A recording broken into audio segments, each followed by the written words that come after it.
Hello student, तो कैसे हैं आप सब। आज के इस वीडियो में हम बात करने वाले हैं simple interest and compound interest के बारे में। ये सी सेट रिवीजन की क्लास नंबर 7 है। इससे पहले 6 क्लासेस हम कर चुके हैं। अगर आपने वो क्लासेस नहीं की हैं प्लीज़ डू दैट, क्योंकि उनमें सारे के सारे यूपीएससी के पीवाईक्यू को सोल्व किया गया है, कंसेप्ट को समझाया गया है। और यूपीएससी में हमेशा कुछ ना कुछ क्वेश्चन रिपीट होते हैं। ऑलमोस्ट 25 to 30% रिपीट रहता है क्वेश्चंस का। जो यूपीएससी का 2023 का पेपर था उसमें भी ऑलमोस्ट 30% क्वेश्चन रिपीट हुए, जो सबसे टफेस्ट पेपर माना गया। तो इसलिए पीवाईक्यू आपके लिए सबसे मेजर इंपॉर्टेंट रोल प्ले करते हैं in the CSAT also. GS में तो करते ही हैं और सी सेट में तो उससे भी ज्यादा करते हैं। तो it's become important for you. तो सारे के सारे सी सेट हम कर रहे हैं इन सी सेट रिविजन सीरीज। अगर आपका कोई डाउट है तो आप कमेंट सेक्शन में या टेलीग्राम ग्रुप में मुझे बता सकते हैं। आज का टॉपिक जो हम डिस्कस करने वाले हैं सिंपल इंटरेस्ट कंपाउंड इंटरेस्ट से रिलेटेड टॉपिक है। ये टॉपिक यूपीएससी में हर अल्टरनेट ईयर में एक क्वेश्चन पूछा गया है। ज्यादा इससे क्वेश्चन नहीं है, लेकिन हर अल्टरनेट ईयर में एक क्वेश्चन पूछा गया। 2023 में क्वेश्चन पूछा गया इस टॉपिक से। तो चलिए शुरू करते हैं। अबाउट द सिंपल इंटरेस्ट क्या होता है, कंपाउंड इंटरेस्ट क्या होता है, इनके बारे में जानते हैं। सिंपल इंटरेस्ट, जब भी आप कोई मनी या फिर लोन लेते हैं बैंकिंग सिस्टम से, कोई भी लोन लेते हैं बैंकिंग सिस्टम से, जो आपने लोन लिया उसको बोला गया प्रिंसिपल। जो आपने लोन लिया उसको बोला गया प्रिंसिपल। टेक एन एग्जांपल, आपने 1 लाख रुपए का लोन लिया, उस लोन को बोला गया प्रिंसिपल। किस इंटरेस्ट रेट पे लिया? आपने 7% इंटरेस्ट रेट पे लिया। This is the rate of interest, को बोला जाता है रेट ऑफ इंटरेस्ट। आपने कितने टाइम पीरियड के लिया? टाइम पीरियड आपने लिया for the 10 years। This is the time period of your loan. So these are terms use into simple interest: principal, rate of interest and time period. अब इस principal पे interest लगेगा with 7% every year. हर साल 7% का interest लगेगा on the 1 lakh रुपया। That interest is known as the simple interest. उस interest को क्या जाना जाता है? सिंपल इंटरेस्ट को जाना जाता है। अब एक टर्म यूज होता है amount. Amount amount is equal to the principal. Amount is equal to the principal plus simple interest. Amount is equal to principal plus simple interest. In the case of the simple interest जब हम निकालते हैं तो amount किसके equal होगा? Principal plus simple interest के equal होगा। Similarly दूसरा कंसेप्ट यहाँ पे कंपाउंड इंटरेस्ट क्या होता है? कंपाउंड इंटरेस्ट क्या होता है, अगर मैं आसान भाषा में बताऊं, इंटरेस्ट के ऊपर इंटरेस्ट लगाना। कंपाउंड इंटरेस्ट इज इंटरेस्ट के ऊपर इंटरेस्ट लगाना।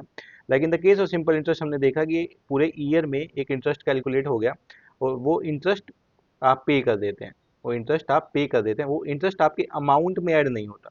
इन द सिंपल इंटरेस्ट वो इंटरेस्ट आपके अमाउंट में ऐड नहीं होता और अमाउंट के ऊपर इंटरेस्ट नहीं लगता।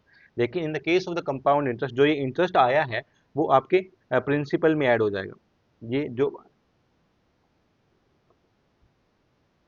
ये आपका इंटरेस्ट आया वो आपके प्रिंसिपल में ऐड हो जाएगा। ये प्रिंसिपल में ऐड हो जाएगा। प्रिंसिपल में ऐड होने के बाद ये पूरे के पूरे पर इंटरेस्ट लगेगा। प्रिंसिपल में ऐड होने के बाद पूरे के पूरे अमाउंट पे इंटरेस्ट लगेगा, उसको बोलते हैं कंपाउंड इंटरेस्ट। उसको बोलते हैं कंपाउंड इंटरेस्ट। ठीक है। अब देखते हैं फॉर्मूला के बारे में, देख लेते हैं दोनों के बारे में। फॉर्मूला जैसे कि मैंने सिंपल इंटरेस्ट के बारे में बताया, कौन कौन से वेरिएबल्स यूज होते हैं। जैसे principal P, rate of interest is r, t is the time, p is the principal, rate of interest is r and the t is the time span. So simple interest is equal to p into r into t divided by 100। तो simple interest का formula क्या हो गया हमारे पास? p into r into t divided by 100। तो कोई भी simple interest निकालना है तो आप इस फॉर्मूला का यूज कर सकते हैं। सेकंड निकालते कंपाउंड इंटरेस्ट। जब ब्याज के ऊपर ब्याज लगता है तो उसके लिए कैसे निकालेंगे? That's formula is equal to p, compound interest is equal to, compound interest is equal to p into 1 plus r divided by 100 raised to power n। 1 plus r divided by 100 raised to power n। r is the rate of interest, p is the principal, n is the time period, कि कितना time period लग रहा है। लेकिन अगर आप यहाँ पे देख रहे हैं n और एक्स्ट्रा एडेड है, दैट्स n। एंड अगर आपको कंपाउंड इंटरेस्ट बोला जाता है कि कंपाउंडेड एनुअली, मींस 12 महीने में एक बार ही इंटरेस्ट आपके प्रिंसिपल में ऐड होगा। अगर आपको बोला जाता है कंपाउंडेड सेमी एनुअली, मींस जो आपका इंटरेस्ट बना है सिंपल इंटरेस्ट पे हर 6 महीने में आपके प्रिंसिपल पे ऐड हो जाएगा। अगर आपको बोला जाता है क्वार्टरली, तो हर 3 महीने में जो इंटरेस्ट आया वो आपके प्रिंसिपल में ऐड हो जाएगा और उस पर इंटरेस्ट लगेगा। तो ये इसका कॉन्सेप्ट है एनटी का। चलिए देखते हैं क्या कॉन्सेप्ट है। जब इंटरेस्ट आपको एनुअली लगाया जाता है, फॉर्मूला इज सिंपल जो हमने डिस्कस किया, a amount is equal to principal into 1 plus r/100 raised to power n।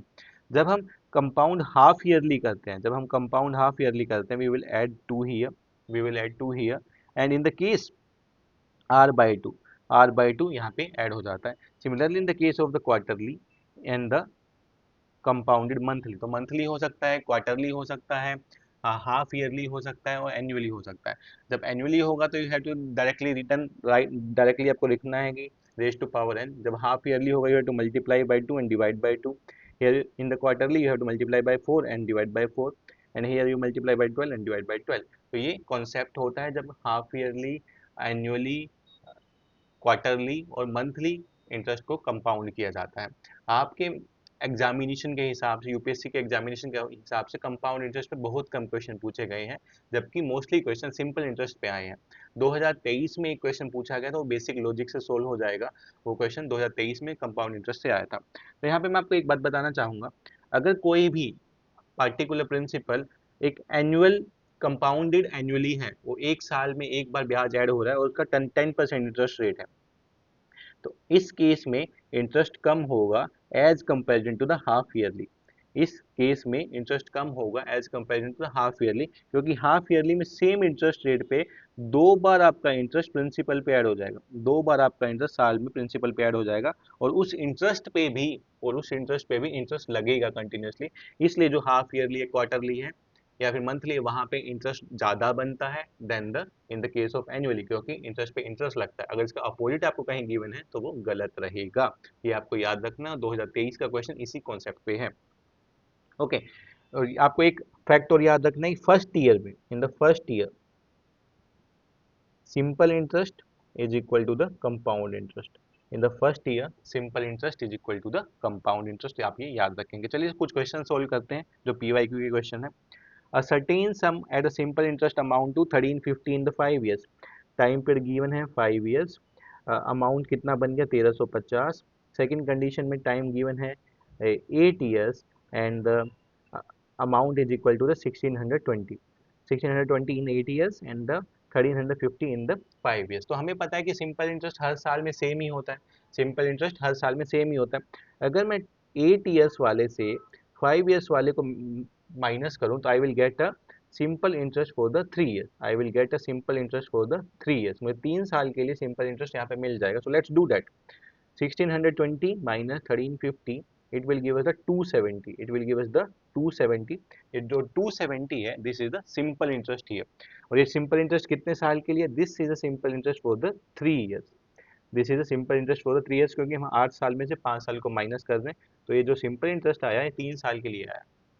Means for a single year, for a single year simple interest is 90। for a single year simple interest is 90 when we are dividing the 270 by 3। तो एक साल के लिए simple interest कितना हो गया? 90 हो गया। 90 के केस में यहाँ पे हमें 5 साल के लिए बोला गया कि 5 साल में 1350 हो जा रहा है, तो 5 साल में अगर देखते हैं तो सिंपल इंटरेस्ट कितना होगा after the 5 years? the simple interest will be the 450। simple interest after the 5 years will be the 450। और टोटल अमाउंट कितना है? 1350। 1350 is the amount, simple interest is 450, तो the principal will be equal to the 900। तो principal कितना होगा यहाँ पर? 900। तो प्रिंसिपल कितना होगा? 900 प्रिंसिपल होगा। तो इसके अकॉर्डिंगली आप देखेंगे कि प्रिंसिपल हमारे पास 900 आया है। एंड सिमिलरली अगर आप यहाँ पे भी चेक करना चाहें तो 8 years से भी यही आंसर आने वाला है। तो हमने यहाँ पे क्या यूज किया? Amount is equal to principal plus simple interest. Amount is equal to principal plus simple interest. हमें प्रिंसिपल निकालना, it will be equal to the amount minus simple interest. Amount minus simple interest, और यही हमने किया। This is the amount and this is a simple interest for the 5 years, and we got the principal। So the answer of this question will be the 900। this question का answer 900 आएगा। Let's move to the second question। Second question is saying the sum which amount 364.80 in 8 years। फिर से हमारे पास amount है, amount is equal to 364.80 and the time period is also given, time is also given 8 years। Time कितना है? 8 years है। और rate of interest भी given है, rate of interest is 3.5%।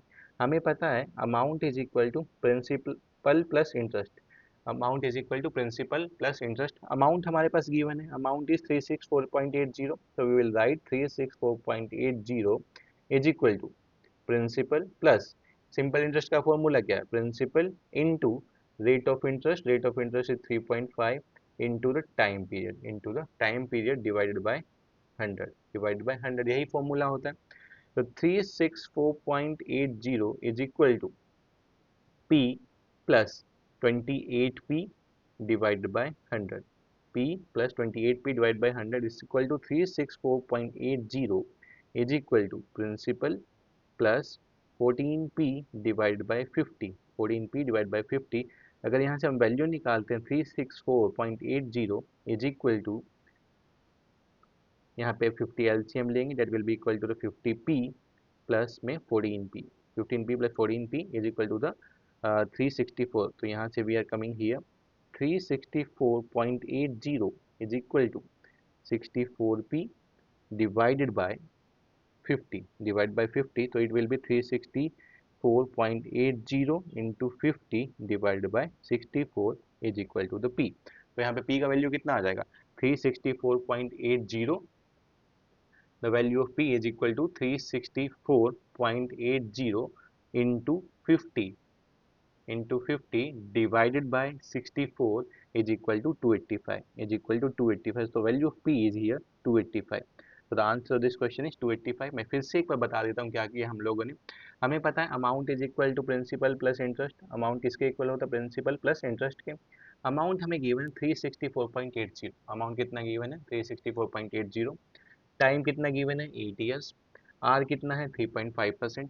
Same इसी फॉर्मूला में हमने इसको जस्ट पुट किया है और इंटरेस्ट के फॉर्मूला को ओपन किया, that's P into R into T divide by 100। उसके बाद सिंपल कैलकुलेशन ही हमने किया है 364.80 is equal to P plus P into 3.5 हमने वैल्यू रखा, मल्टीप्लाई किया, उसके बाद हमने वैल्यू निकाला पी का and P is equal to 285 here. So the answer of this question is A.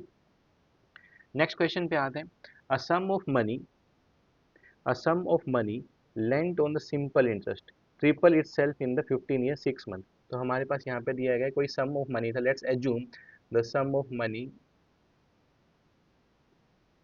Is equal to P. हमारे पास पी मनी है। After the 15.6, after the 15.6 years, that is the time period is given, this sum of money is equal become the 3 time, that means it's become the 3p। after the 15 years जो ये बनेगा that will be the amount। so question is saying the amount is equal to the 3p। amount 3p है, principal हमारे पास p है, तो simple interest कितना हो गया हमारे पास 3p minus p is equal to the 2p। तो अकॉर्डिंग टू द क्वेश्चन हमारे पास सिंपल इंटरेस्ट 2p है। अब हमें बताया गया कि इतने टाइम में डबल ट्रिपल हो जाता है, 15.6 ईयर्स में ट्रिपल हो जाता है। Let's find out the value of R first. तो सबसे पहले हमें आर की वैल्यू निकालनी पड़ेगी क्योंकि हमें बताना है कि डबल कब होगा।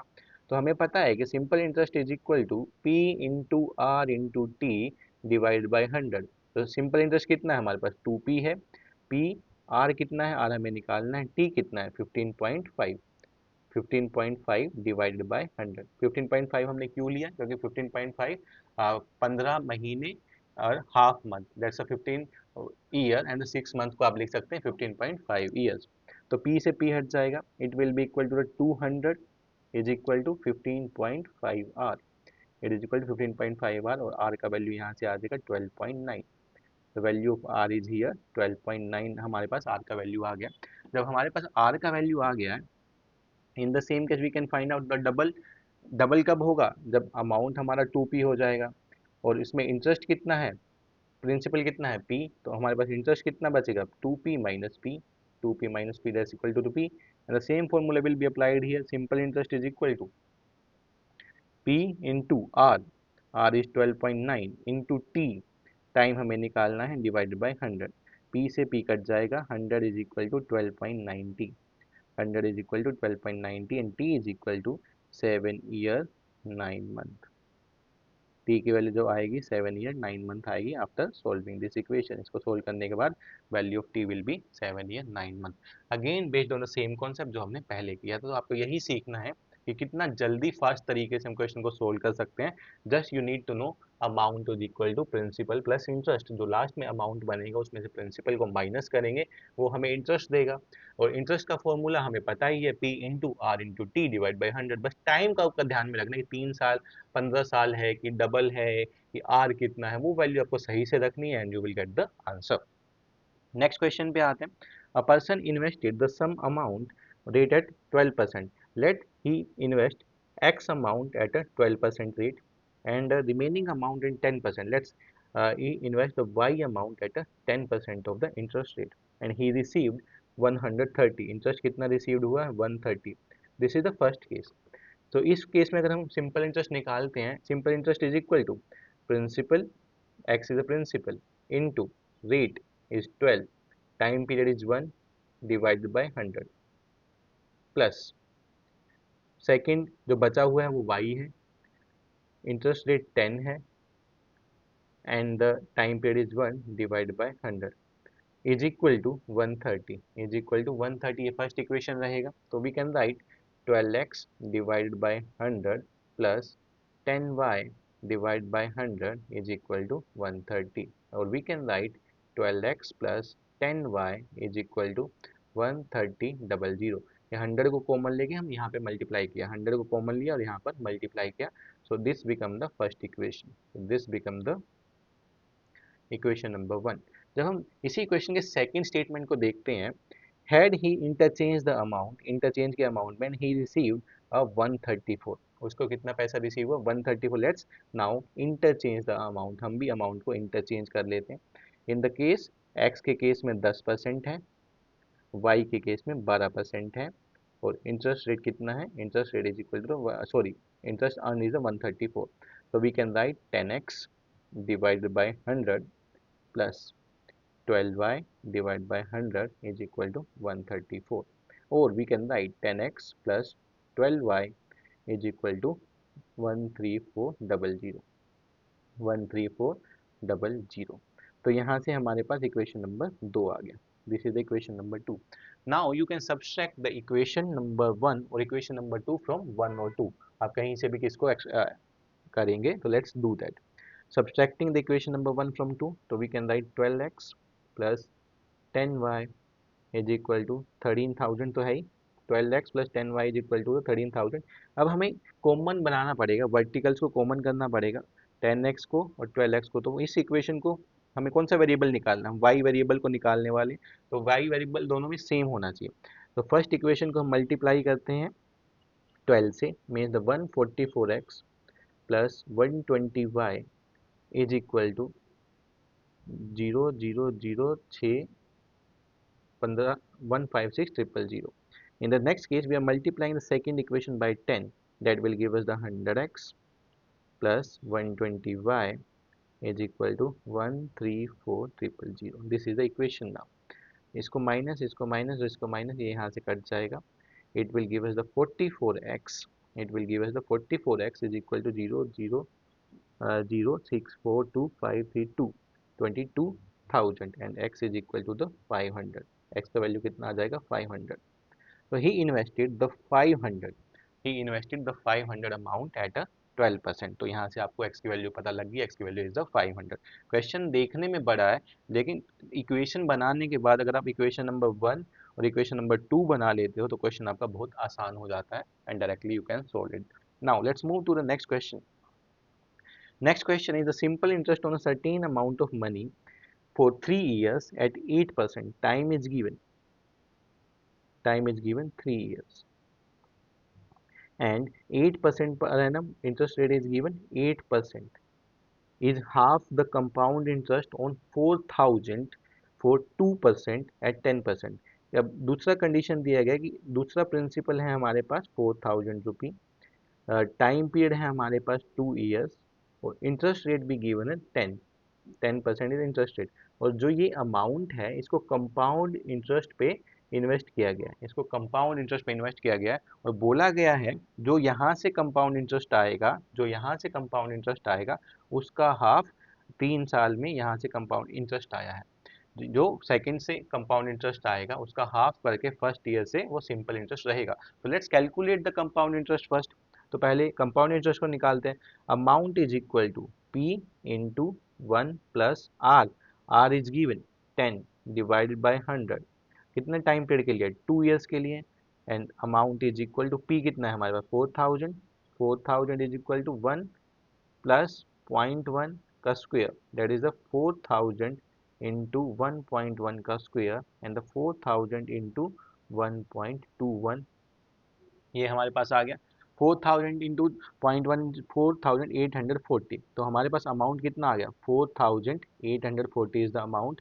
And the interest will be equal to 4840 minus 4000 that is equal to the 840। तो कंपाउंड इंटरेस्ट हमारे पास कितना आ गया? कंपाउंड इंटरेस्ट हमारे पास आ गया 840। अब यहाँ पे बोला गया है the simple interest on a certain sum of money for 3 year at 8% is the half of the compound interest. जो हमने यहाँ पे कंपाउंड इंटरेस्ट निकाला उसका हाफ है, तो compound interest is equal to 840। तो सिंपल इंटरेस्ट कितना आया? सिंपल इंटरेस्ट कितना आ गया हमारा? 420। अब हमें यहाँ से प्रिंसिपल निकालना, तो simple interest is equal to P principal into rate into time divided by 100। हमारे पास सिंपल इंटरेस्ट है 420, प्रिंसिपल हमें निकालना है, रेट हमारे पास है 8, टाइम हमारे पास है 3 and divide by 100। 420 into 100 is equal to 24p and p is equal to 42000 divided by 24 divided by 24. So it will be equal to 42000 divided by 24 is equal to 1750. It is equal to the 1750. The answer of this question will be 1750. So how we solve the question? किस तरीके से आपको इस question को solve करना है? जब भी आप कोई किसी भी क्वेश्चन को सोल्व करते हैं, द क्वांट सेक्शन स्पेसिफिक की बात कर रहा हूँ मैं, सारे का सारा डेटा आपको क्वेश्चन पढ़ के साथ तुरंत लिख लेना चाहिए। जैसे हमने यहाँ पे डेटा लिखा कि सिंपल इंटरेस्ट का डेटा है, ये कंपाउंड इंटरेस्ट का डेटा है। अब यहाँ से जो इंटरेस्ट आएगा वो इसका हाफ रहेगा, 3 साल का रहेगा। तो वही डेटा हमने लिखा, डेटा लिखने के बाद मुझे क्लैरिटी आ गई कि क्या निकालना है और किसका इंटरेस्ट हाफ ऑन किसके पार्ट पे लगेगा। तो ये इन्फॉर्मेशन आपको भी याद रहनी चाहिए। जब भी आप कोई क्वेश्चन पढ़ते हैं, मन में ना पढ़ें, राइट डाउन द डेटा कि क्वेश्चन में क्या दिया गया और कौन सा वेरिएबल आपको निकालना है। नेक्स्ट क्वेश्चन पे आते हैं। Out of a sum of 640, out of a sum of 640, a part was lent at 6%. A part was lent at 6% simple interest and other is at a 9% interest. If the interest on the first part after 3 years is equal to the interest on the second part after the 6 year. Interest of 6 year, what is the second part? The second part हमें निकालना है. Let's consider the first principal is x. First principal is x. तो second principal will be equal to the 640 minus x. Second principal कितना हो जाएगा? 640 minus x. Now according to the question, interest किसके equal होता है? P into R into T. First is x into R कितना given है? R is the 6%. R is the 6% in the first case into time period. Time period in the first case is the 3 years into 3 divided by 100. Second case का लिखते हैं 640 minus x into R. R is 9%. Time period is also 6 divided by 100. Out of a sum 640, a part was lent to 6% and if the interest on the first part after equal to the interest on second part. अब ये बोला गया कि जो इन दोनों का interest है equal है, फर्स्ट पार्ट का interest is equal to the second part. Now let's solve the equation. Equation will be equal to 18x divided by 100. 18x divided by 100 is equal to 640 minus x into 54 divided by 100. 100 से 100 cut जाएगा, तो 18x is equal to 640 into 54 minus 54x. 18x plus 54x is equal to 640 into 54 and 72x is equal to 640 into 54. तो हम यहाँ से x की value निकाल सकते हैं. x is equal to 640 into 54 divided by 72. Divide by 72. 8 9 is 72, 8 8 is 80, 9 6 is 54 and x is equal to 480. अब हमारे पास आगे पहला अमाउंट कितना है? 480 है. टोटल अमाउंट कितना है? 640. तो 640 minus 480 that will give us the second amount. 640 minus 480 second amount. The answer is equal to the 160. तो सेकंड पार्ट कितना था? Second part was the 160. तो how we solve the question? हमने इन्फॉर्मेशन लिखा, दोनों को एज्यूम किया प्रिंसिपल को और दोनों को इक्वल रख दिया. यहाँ तक तो क्वेश्चन में ही लिखा है, यहाँ तक तो क्वेश्चन में ही लिखा है कि दोनों का सिंपल इंटरेस्ट सेम रहेगा और वेरिएबल्स भी गिवन है. तो सिंपल आप निकाल से just you have to assume कि प्रिंसिपल कितना है और उसके बेसिस पे कैसे निकाल सकते हैं. Okay, now let's move to the next one.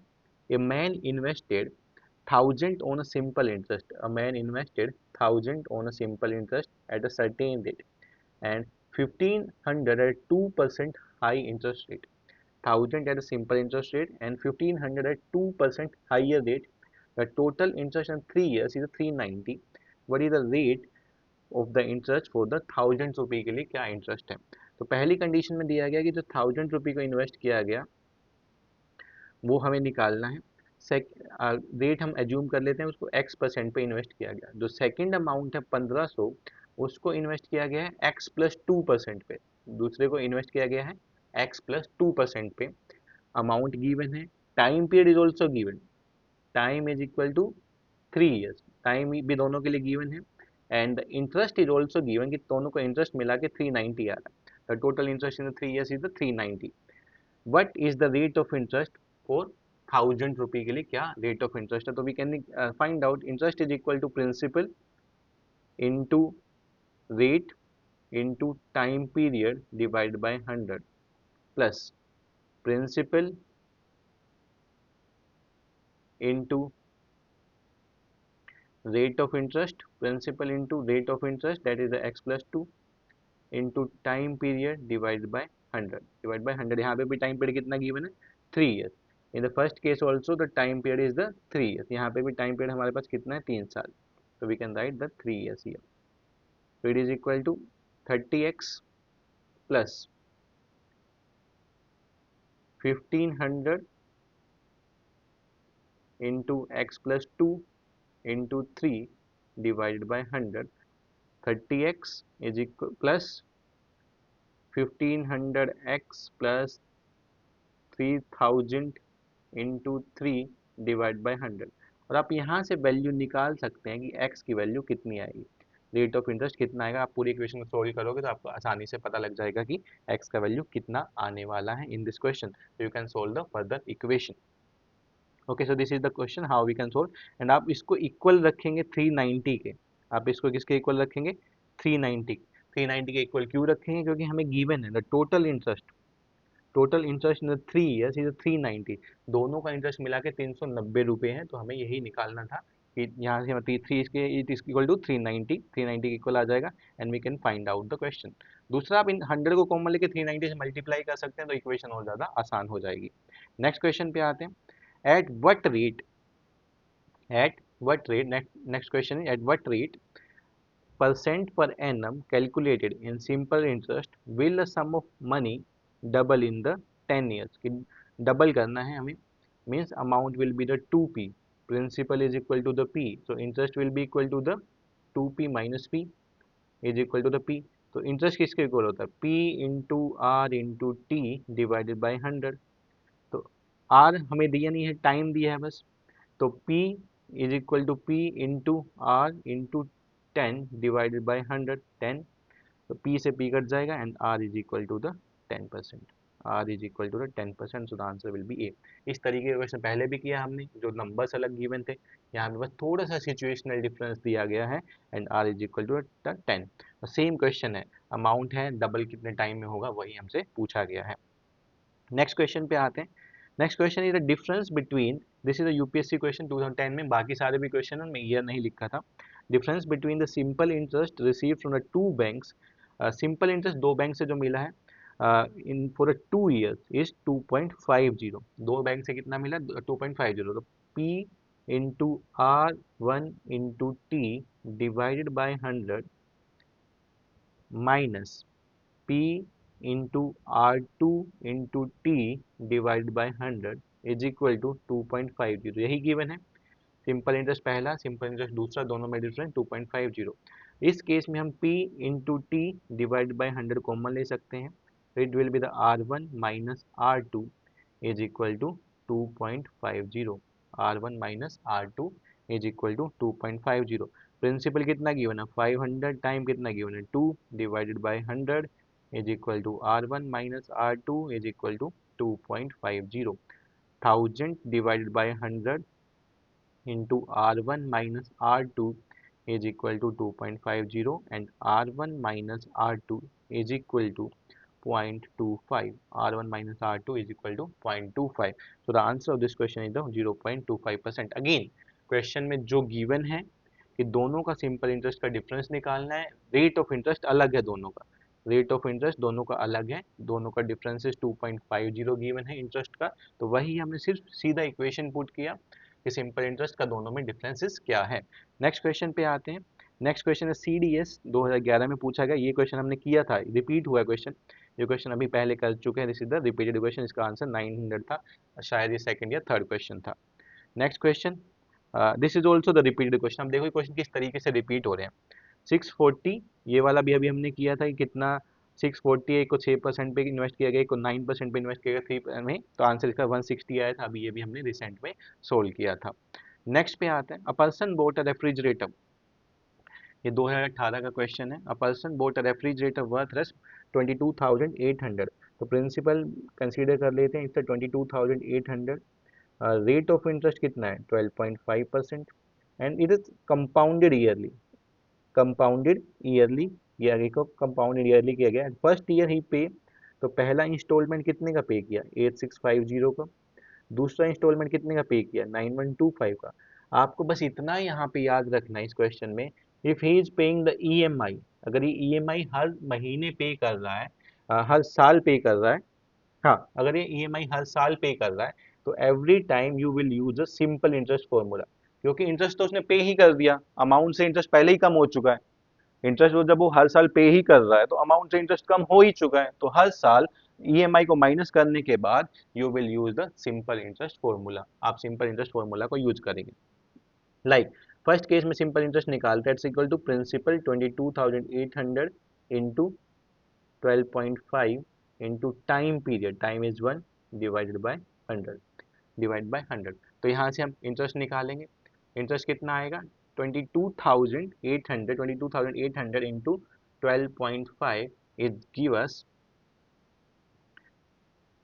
285,000 divide by 100, it's equal to 2850, तो इंटरेस्ट हमारे पास कितना आ गया 2850, अमाउंट कितना हो जाएगा, amount is equal to 22,800 plus 2850, 22,800 plus 2850 it is equal to 25650, तो फर्स्ट ईयर में उसका अमाउंट इतना आ गया, इस अमाउंट से उसने पे कितना किया 8,650 उसने पे कर दिया, 8,650 उसने पे कर दिया, एंड he left with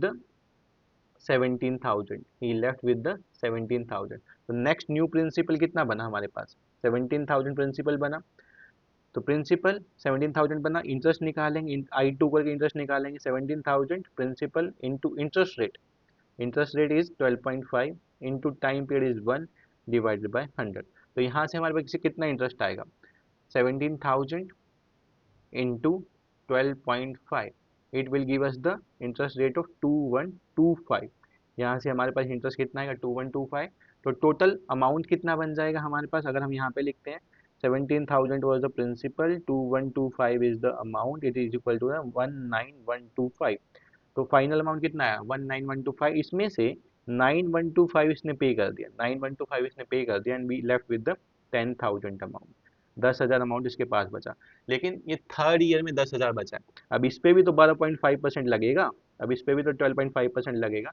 अब इस पे 12.5% लगेगा, तो final payment he has to do it 11,250 उसको पेमेंट करना पड़ेगा, so the answer of this question is D, the answer of this question is D.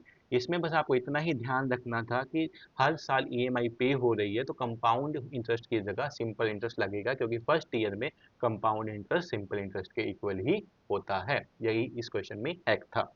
Next question पे आते हैं, this is the UPSC 2023 question, अगर आपको याद है तो मैंने आपको स्टार्टिंग में ही बताया था concept of quarterly, half yearly, compounded annually, उसी का ये क्वेश्चन पूछा गया, इसको सोल्व करने की जरूरत नहीं है, वैसे ही हो जाएगा, देखिए अभी कैसे करते हैं। A principal P become Q. A principal P, it's become Q in 1 year. In 1 year, if it's compounded half yearly, compounded half yearly with the rate of R%, with the rate of R%. Similarly, in the second scenario, this principal become Q in the 1 year, in the 1 year with the rate of S%, with the rate of S%, which one of the following is correct? S percent rate पे ये दोनों का P is equal to Q हो जाता है, mean same amount of interest दे रहे हैं। अगर सेम अमाउंट ऑफ इंटरेस्ट दे रहे हैं, हमने सीखा था जब भी हाफ ईयरली होगा और रेट ऑफ इंटरेस्ट सेम है तो हाफ ईयरली में ज़्यादा रहेगा, लेकिन यहाँ पे बोला गया कि फुल ईयरली में भी उतना ही इंटरेस्ट आ रहा है और हाफ ईयरली में भी उतना इंटरेस्ट आ रहा है। इससे हमें पता लगता है कि जो फुल ईयरली में इंटरेस्ट रेट यूज हुई है वो ज़्यादा यूज हुई है, जो फुल ईयर में इंटरेस्ट रेट यूज हुआ है वो ज़्यादा यूज हुआ है। तो answer will B C, S is greater than R. S is greater than R. So the answer of this question is C. So this is about the simple interest and the compound interest question. हमने सारे के सारे question solve किए जो UPSC ने पूछे गए हैं। आई होप आपको सारे के सारे कॉन्सेप्ट समझ आ गए होंगे किस तरीके से करना होता है। ट्राई बाय यूर सेल्फ, खुद से भी ट्राई करो। मैं पीडीएफ आपके साथ शेयर कर दूँ with solution and without the solution. दोनों केसेस में आप सोल्व करके देखें, कोई डाउट है तो कमेंट सेक्शन में बताएं। नेक्स्ट वीडियो आने वाला है एज प्रॉब्लम पे। एज प्रॉब्लम के यूपीएससी हर बार क्वेश्चन पूछता है, तो कल रात को 10 बजे आएगा एज प्रॉब्लम का video. Please subscribe to the IAS Wings YouTube channel and join the Telegram channel of IAS Wings, जहाँ पे ये सारे की सारी पीडीएफ मिलने वाली हैं। कोई भी डाउट रहे, प्रीलिम्स में कोई भी प्रॉब्लम है, you can directly contact with me on Telegram. आप लोगों के पास मेरा नंबर भी है, अगर नहीं है तो you can text me on the comment section में, आपको दे दूंगा personally. Thank you very much, मिलते हैं नए वीडियो में। Thank you.